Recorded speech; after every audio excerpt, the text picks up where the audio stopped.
Hello. Hello. Hi. Welcome to episode 1. I am Kayla. And I'm Michaela. And we are Tale of Two Dead Girls. Yeah. So this is our This thing. is us. Our thing. Nice to meet you guys. Yeah. Also, kind of nice to meet you since I barely know you.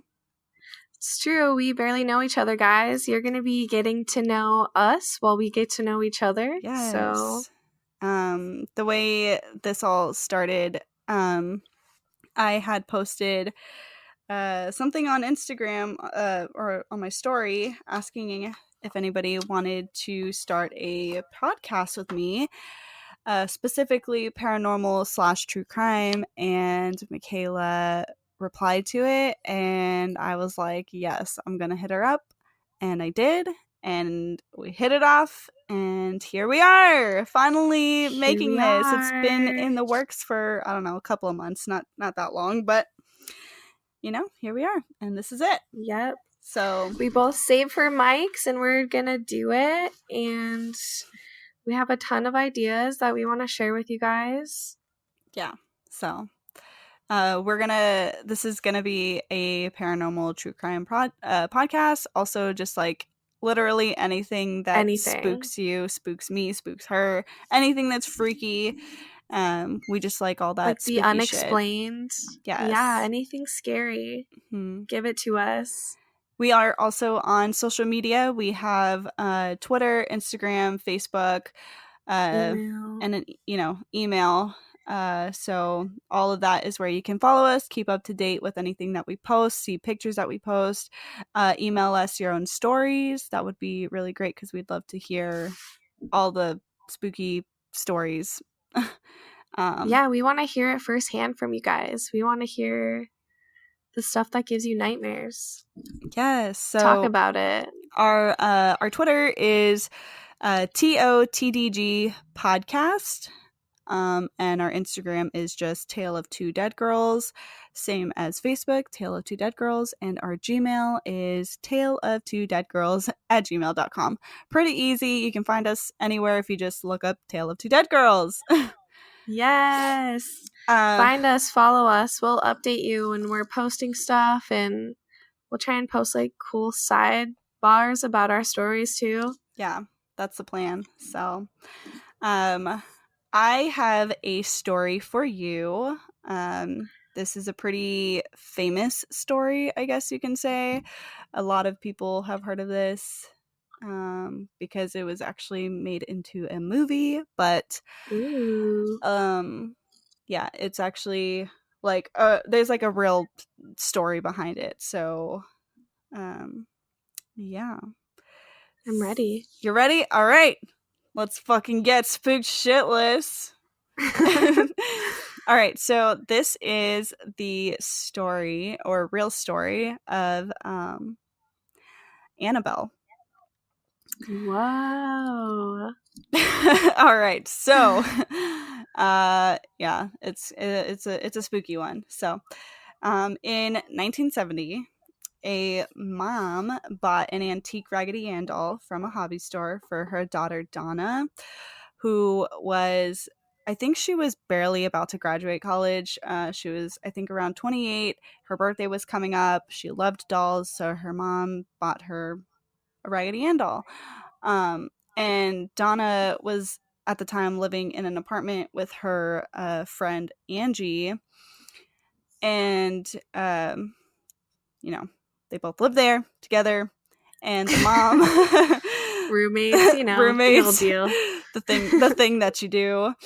But yeah, anyways, so the mom, gifts her this doll, leaves it on her bed, and within a couple of days of having the doll, they started to notice something creepy about it.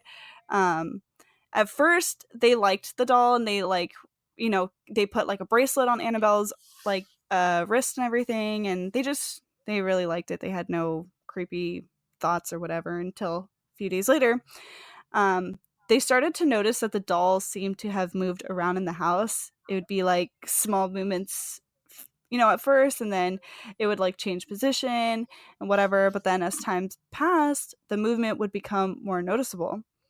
Donna and Angie would come home to find the doll in a completely different room. Sometimes they'd find the doll with the legs crossed or their arms folded.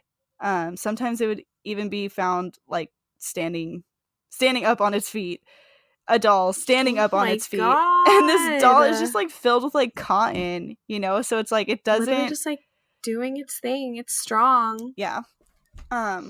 So several times Donna left the doll on the couch before leaving for work, and when she came back, she'd find the doll in her room, No, no. on her bed with the door closed.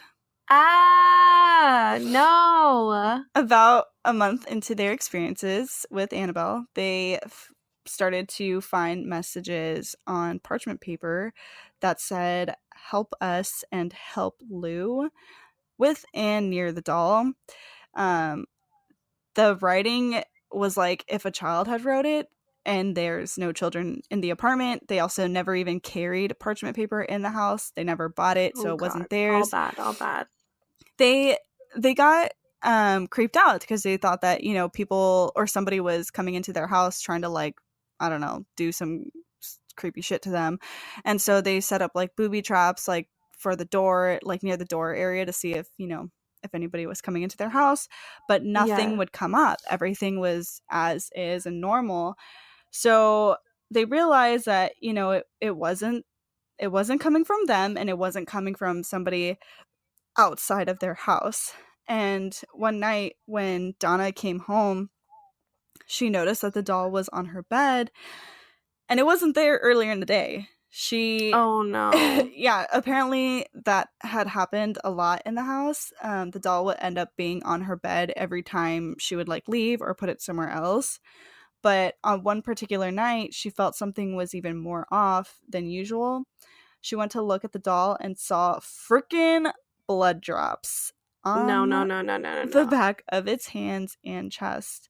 And after that, her and her roommate Angie decided they needed to call in some damn experts. About time, about time. They didn't know where to turn, so they hit up a medium and performed a seance. And that's when Donna was introduced to the spirit of Annabelle Higgins. Ooh. Do do do do do do do do. It's about to get real, y'all. The medium said Annabelle was a young girl that lived on the property before the apartments were built, and she was only 7 years old when she was found dead in a field where the apartment complex was now standing. And apparently the spirit of Annabelle told the medium that she felt comfort with Donna and Angie, and she wanted to stay and be loved by them. So Donna felt, compassion, because she's got feelings, Yeah. and gave her permission to inhibit the doll and to stay with them. But soon after that, they realized that Annabelle wasn't just a doll with an attached spirit. It was something worse. Big mistake. Mm-hmm. So, fuck, I forgot. Oh yeah. Okay. So remember when I was telling you about the parchment paper with the messages saying "Help Lou"? Yeah, yeah, yeah. Okay, so Lou was apparently Donna's fiance and had been with them since the first day that they got the doll. I don't know if Lou lives with them in the apartment. I just know that he was there a lot. And so He's Lou, involved. yeah, Lou always got a weird feeling near it, and would tell Donna to get rid of it because he felt that it was evil. But, since Donna had a big heart and felt or she was like compassionate, she had like a compassionate tie to Annabelle. Yeah. uh uh she wanted to keep the doll so she wouldn't like listen to anything that Lou said. And so after a while, Donna realized that that was going to be a huge mistake, of course. And one of the nights when Lou was sleeping, he was in a deep sleep and he woke up in a panic. He's been having, reoccurring nightmares, but at this night it was different. He was awake, but he couldn't move. He looked around the room, but couldn't notice anything out of the ordinary, and then some shit happened. No. Annabelle, get wild. He looked down at his feet, and there he saw the fucking doll. The doll. Annabelle was at his feet. Oh my god. Annabelle began to like burn it. I know, seriously, like at that moment I probably would have just like kicked it or something. I don't know. I would have like gone to the kitchen and shoved it down the garbage disposal. Ew. I'm like picturing that. Like what if it was like bleeding? Like blood was what if it was everywhere. Like alive inside because it's like something is in it. It's freaky. Not just Annabelle. Like Chucky, like when like when they like rip open his like chest or something, you can see his like heart beating and shit. Yeah, that's so weird. Yes. But yeah, so when he saw Annabelle like at his feet, she started to glide up his leg and move over his chest, and then stopped on his chest. Yeah. And within seconds, she was strangling him. This doll.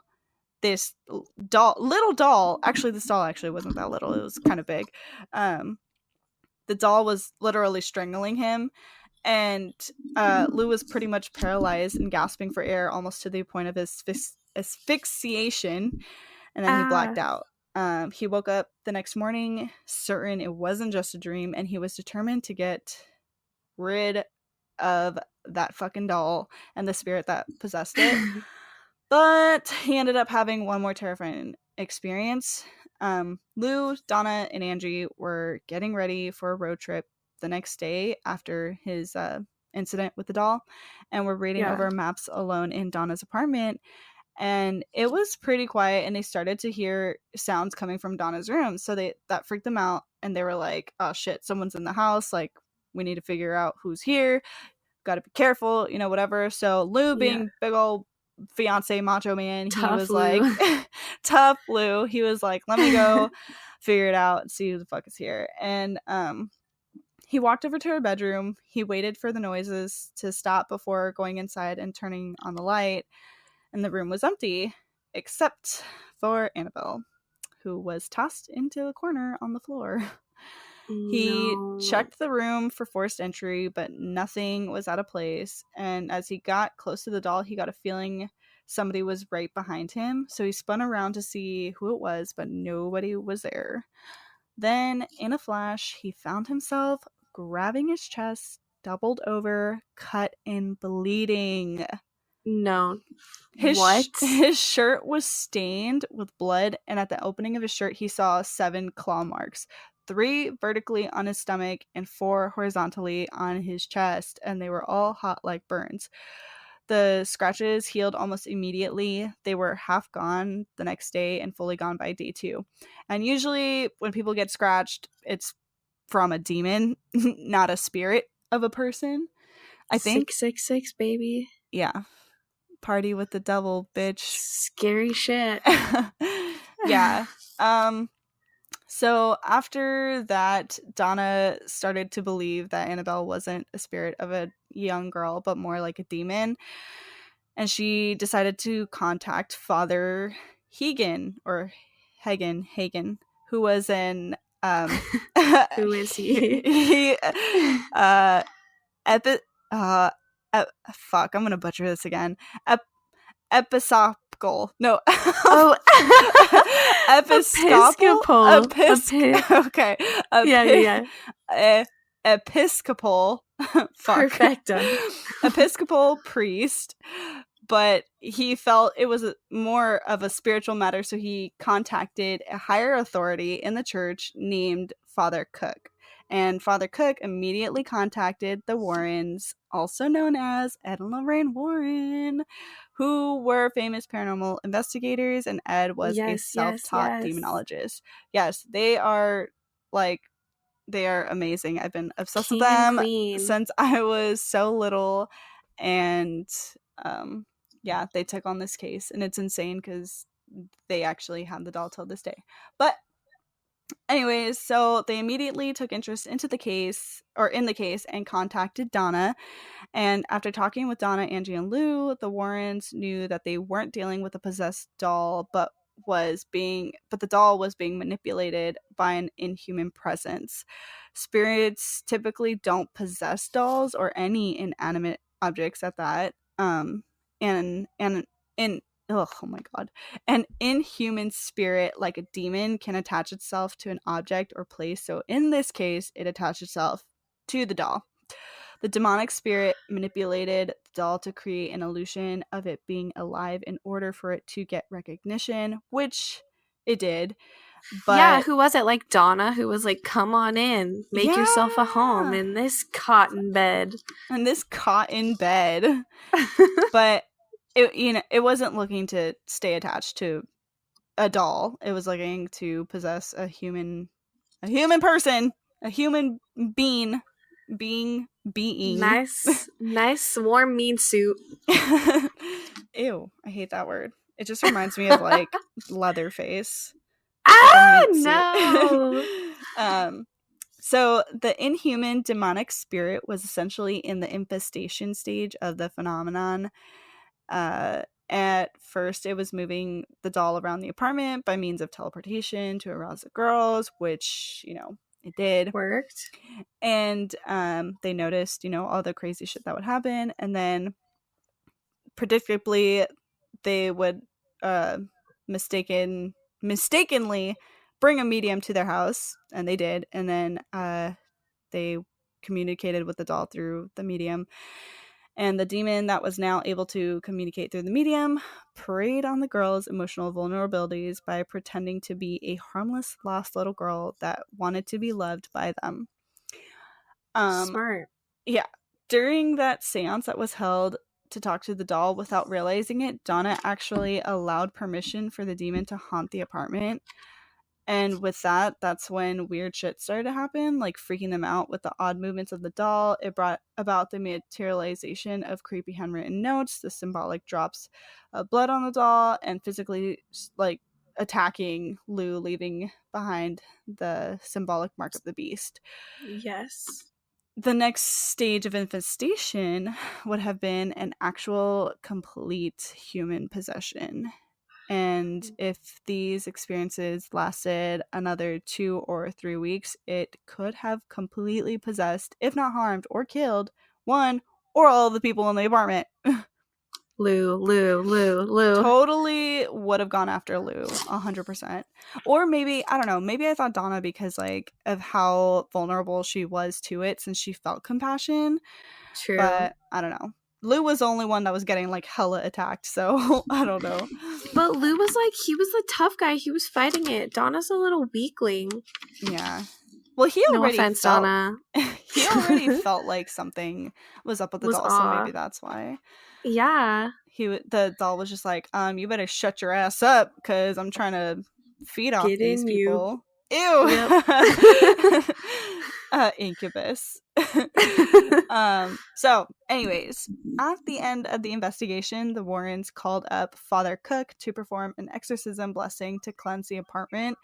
And so Ed Warren stated, quotes, the Episcopal blessing. Yes! The Episcopal blessing of the home is a wordy 7-page document that is distinctly positive in nature.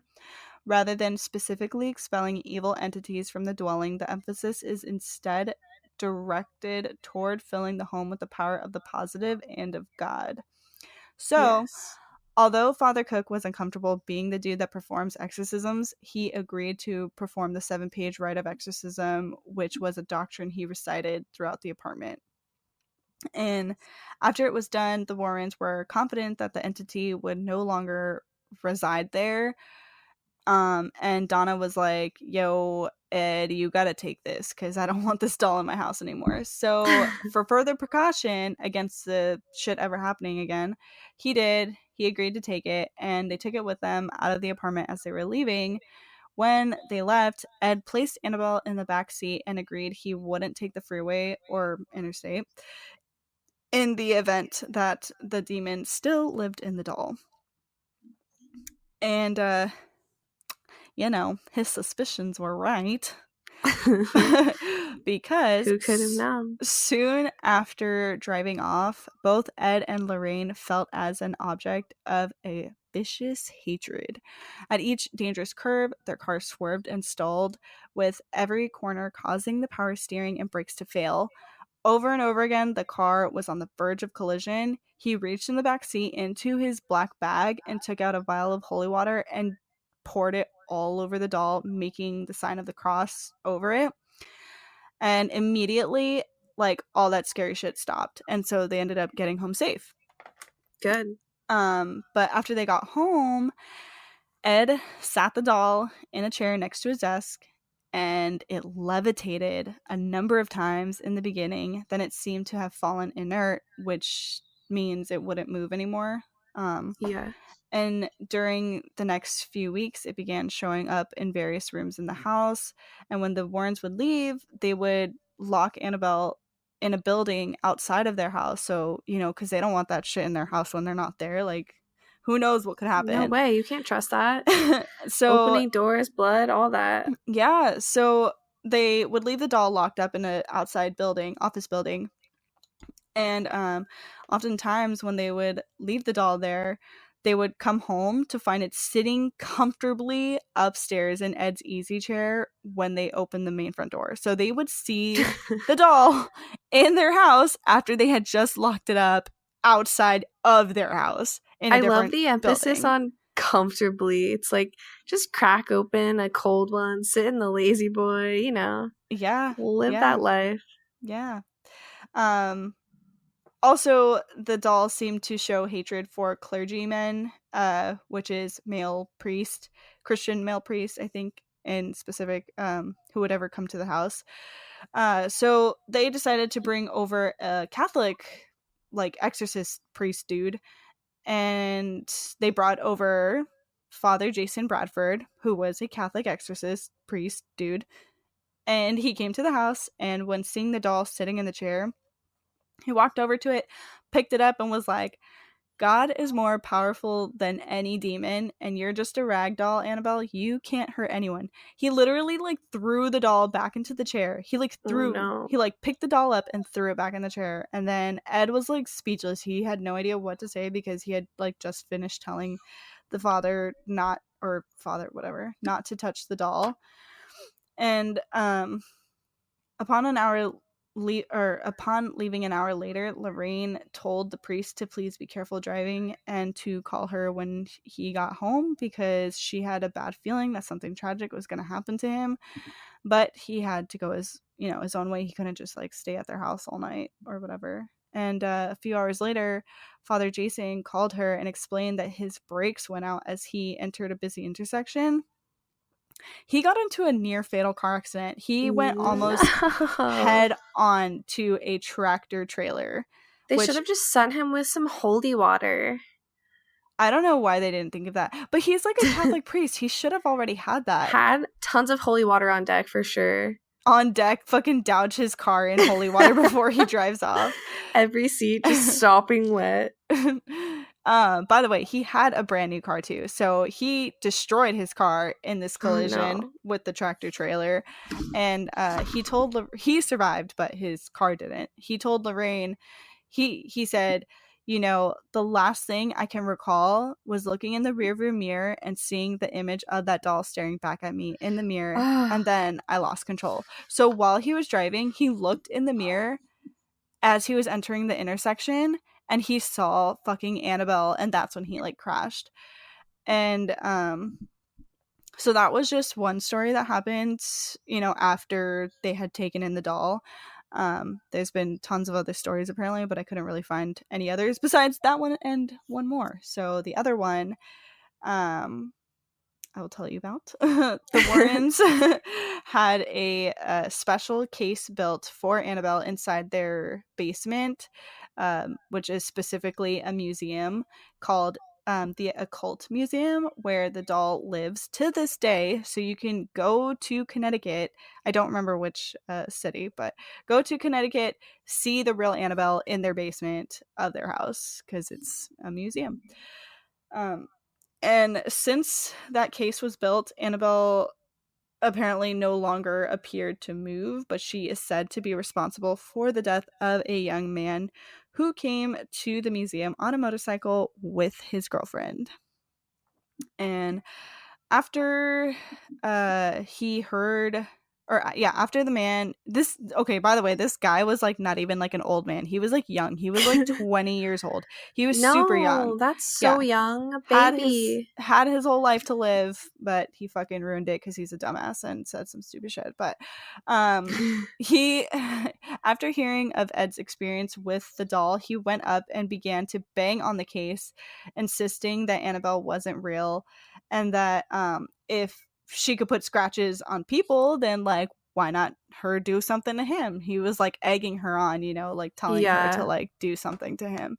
Prove it. And Ed was like, yo, you gotta go. Like, you and your girlfriend need to get out of here. And so he took them out of the building. And the guy and the girl, when they're leaving, as they're leaving, they're like laughing and talking about the doll or whatever. And then I guess they continue to laugh about the doll and talk shit about the doll on their way home. And as they were making fun of it, he lost control of his motorcycle and crashed into a tree head on. What? How is it so strong from far away? It's a fucking demon, dude. Demons can do anything. Demons the guy be wild and damn. Oh my god, I'm getting scared. I know, I'm like, right by the window. It's open. It's dark. I'm like looking back at my dog because I know like if anything's in my room, then Buddy would like bark or growl, and he's not, so I know I'm safe. But I have like nothing behind me because I'm sitting at my desk, so it's like like my back is open, and I'm just like, I don't want something to like touch me. But where was I? So yeah, he crashed head on into a tree. The guy was killed instantly, but his girlfriend survived, and she ended up, you know, being in the hospital for over a year. Oh no. When she was asked about what had happened, she explained that they were laughing about the doll when he lost control. And till this day, Lorraine says she can't look at the doll because it's the worst thing in the whole museum. And she's like terrified of it. Like, even though she worked on the case and she allowed it to be in her house, in her museum, she's like absolutely terrified of it. And she's like, that is the worst thing. And Ed, before he passed away, he would always warn people to not challenge evil because no man is more powerful than Satan. It's true. Lorraine knows that. She's like, I ain't messing with that. Yeah. And that is the story of the real Annabelle. Wow. Don't trust Raggedy Ann dolls. Don't buy dolls. Yeah. Oh, well, I don't know. You like to buy clowns, so. It's true, unless they're cute clowns. Clown dolls. But yeah, it was pretty spooky, like, looking this up and, like, watching the videos and stuff. Like, yeah, I don't know. It's freaky, but. Who knows? Maybe if I keep collecting clowns, we'll have our own ghost story to tell. I mean, I got my own ghost stories, but, you know, I don't know. Present day. Yeah. I don't know about dolls, though. That shit is scary. I don't know. They are scary, but you gotta find the good ones. Feel their energy. Yeah, I'm okay with, like, teddy bears. Yeah, teddy bears are cool. Teddy bears are fine. But yeah, I'm ready to hear yours. All What's yours about? What you got? Let's hear it. So mine is a pretty popular story. Sweet. It is, like, really fucking controversial. Like, nobody knows what happened. Even I don't know, like, what I feel about it. Like, it's just such a fucking weird story. So basically, this is the story of Elisa Lam. She was a 21-year-old Canadian student who went to the University of British Columbia. She's from Vancouver, and she went missing in February of 2013. Oh, shit. This is recent. Yeah, kind of pretty recent. She took the Amtrak to LA, and after a couple days, her parents noticed like she hadn't checked in, which was really unlike her. And so they called the police, and everybody started looking for her. She was staying at a famous hotel in LA named the Cecil Hotel. Never heard of it. Never heard of it? Well, you're No. gonna by the end of this. And so basically, nobody was really talking about it until her disappearance was reported on the media. In the middle of February, they released a tape from the elevator. And Wait. Yes. Wait, I think I know which one you're talking about. So, like, oh my God. her in the elevator, they show her, like, stepping on, stepping off. Like, looks like she's talking to somebody outside. Oh my God, yes. She, like, gets back in. She's, like, smashing the buttons, like, trying to press the button. She's, like, hiding in the corner. She looks, like, really scared. Yes. It looks like she's, like, petting a dog outside. And then, oh my God, yes. Also, the entire time, she's moving around and stuff. There's parts when she's not moving and the elevator doors literally never close. They literally never close. I'm like, that's a ghost if I ever seen one. And so now, like, this story is literally so hype that there's over 23 million views on that elevator video on YouTube right now. Shit. People are really confused. So basically, 5 days after that security footage was released, a maintenance worker named Santiago Lopez found Elisa. There was several reports of, like, bad tasting water, dark colored water, the water pressure being low. Ew. And they found her in the water tank on top of the building. Yes. You know, I was actually so I've seen this video before. Yeah. And I just, like, re-saw it or whatever recently, like a couple of days ago, and she was literally, like, in the water tank. Oh my God. Ew. Oh God. Yeah. And people were, like, drinking that water. They were drinking that fucking water. They were like brushing your teeth with that water. Gross. But anyways, so nobody knows, like, how the actual hell she got up there, because basically if you look at pictures, you can literally look up pictures, like, of the water tanks, and they're giant. There's 4 of them together. It's like a giant concrete 10-foot water tank that you can literally knock it into without a ladder, and then you can't even get onto the top floor of the building without a staff key, without an alarm going off. And then the only other way that you could get on would be scaling the fucking side of the wall with a ladder, and then the lid on top of the water tank is 20 pounds. So how did she close that over her? When they found her, it was closed. It was unhinged, but it was closed. Right. So there's, like, tons of theories on what could have caused this, like, who did it, what's going on. So go ahead. Yeah. I can't even remember if you just said this, but I remember hearing that the entrance to get into the water tank was so small that they didn't even know how she, like, got in there, because it was, like, so small. And I don't know how you could climb 10 feet. Like, I don't know. So, like, basically they think that her death could have been due to, like, hallucinogenic drugs or a demonic possession, or even a manic episode, because she was bipolar. She was taking an antidepressant, an anticonvulsant, an anti-analeptic, and mood stabilizer, a few other things. But when they tested her blood, all they found was what she was prescribed and, like, her normal dose for that day. So it couldn't have been that. A former coroner from Pittsburgh named John, I think his name's Dr. John. I want to say it's Hizarat. Sorry if I butcher your name, but my bad.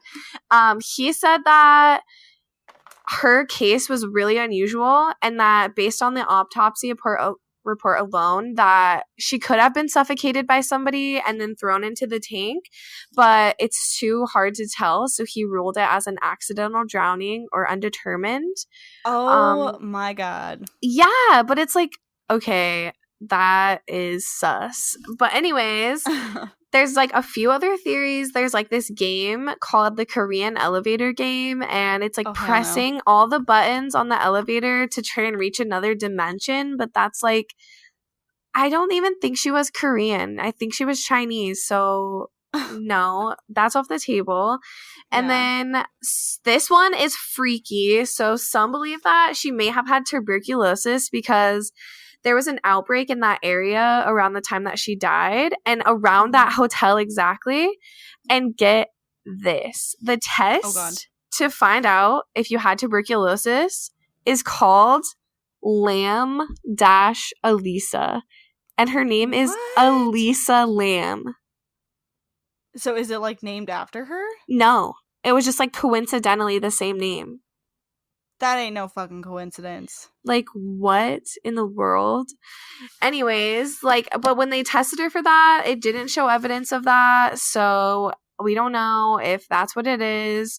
But according to some of the things I read on Reddit, the LAPD didn't even look at any fingerprints. They didn't even run the rape kit, even though she had like a prolapsed anus. But some people said like that could happen from water composition too, not necessarily rape, so they can't like say for sure. Oh yeah. But everyone's really confused because, like, even though she had bipolar disorder, her Tumblr blog was still up and she had, like, art, fashion. She talked about her struggles with mental illness, but she really was, like, a smart young person who was, like, a feminist and, you know, a bunch of different things.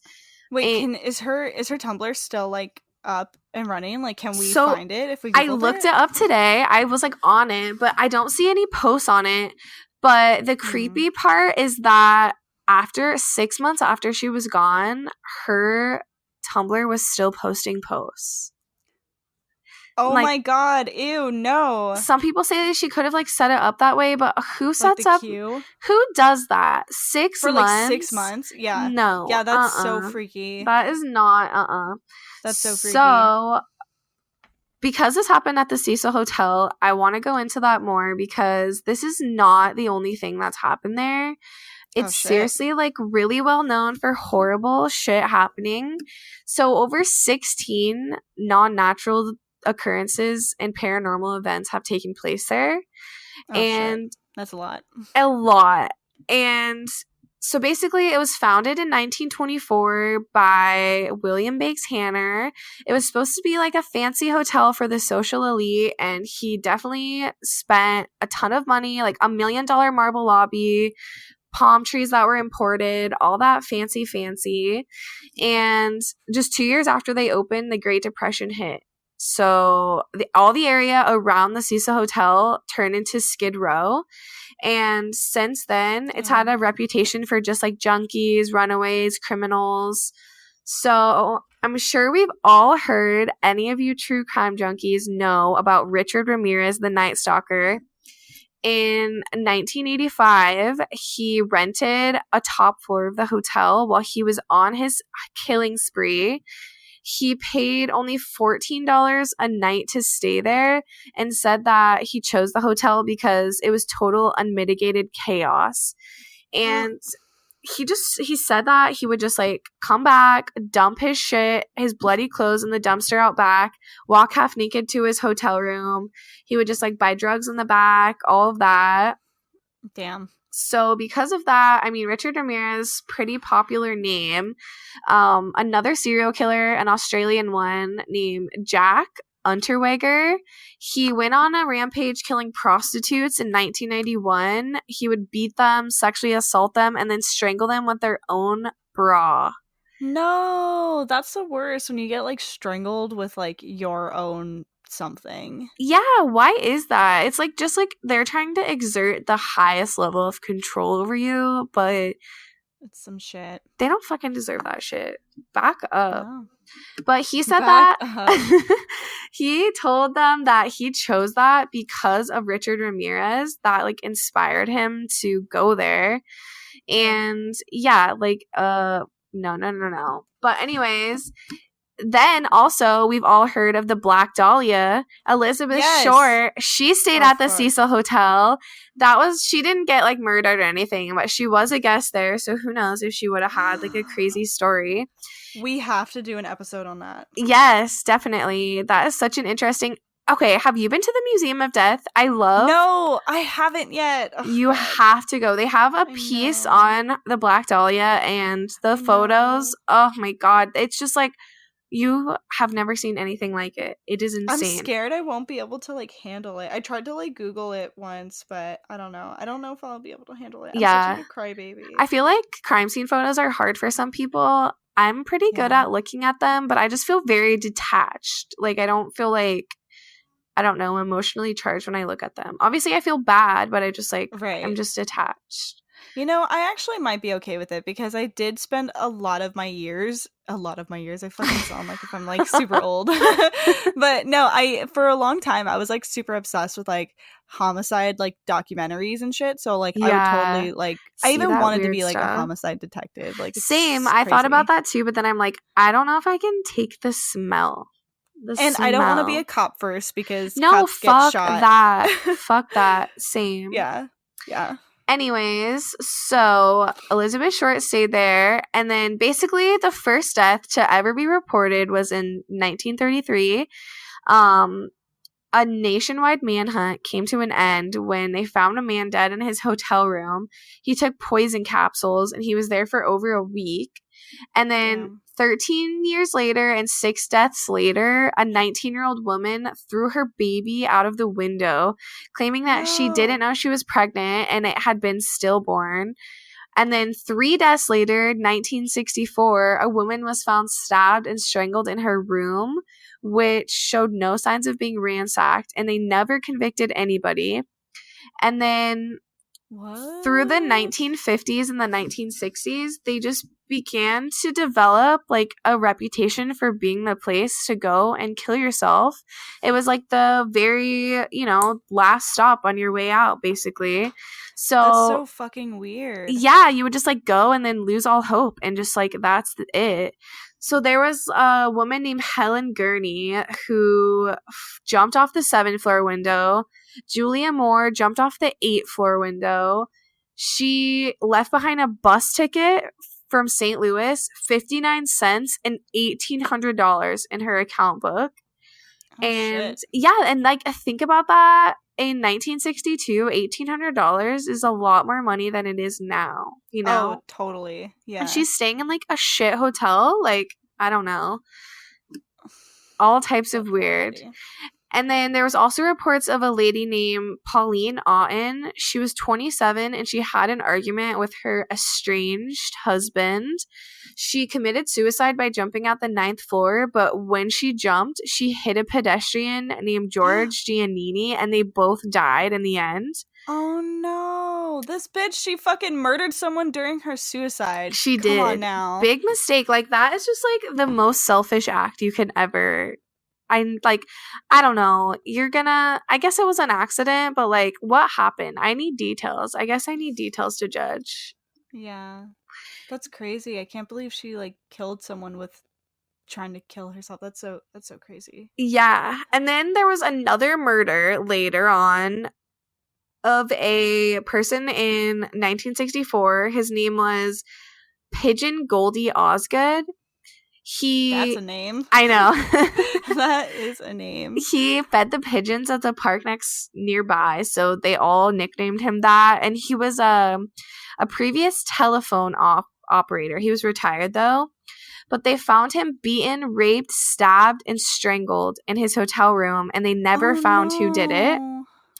So, basically, to wrap things up, the Cecil Hotel is freaking whack, and they mysteriously in 2002 there was a Japanese movie made, and I don't know what the name of the it's called Darkwater in Japan, and they remade it in America too, but it's basically like the exact same story. A young girl dies in the water tank, the water turns black, like it's like all the water's haunted. I watched it when I was a kid. It has Jennifer Connelly and Doug Ray Scott. Oh.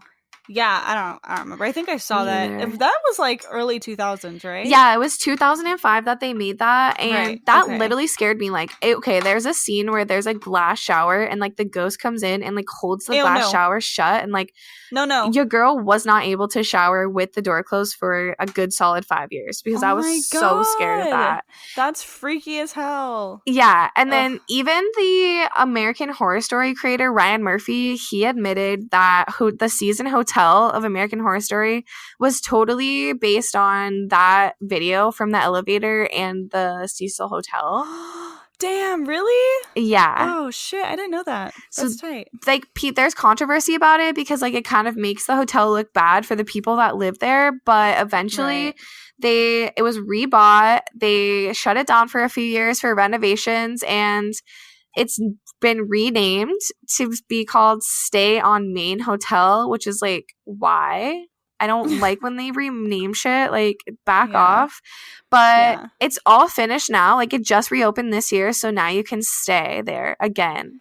And the rooms look actually really nice, but it's remodeled entirely? Well, I don't know if it's like entirely. They left like some of the main things. I think they like remodeled like a pool and like some stuff like that in some of the rooms, but I don't think everything is redone. Yeah, that's freaky. But yeah, I have to go check it out. I know. Let's go check it out when you come back. I want to. I really want to go see it. We also didn't say where we're from. Oh my god, yeah, you guys, we are totally in different states. Yes. Different cities. Yeah, I live in California.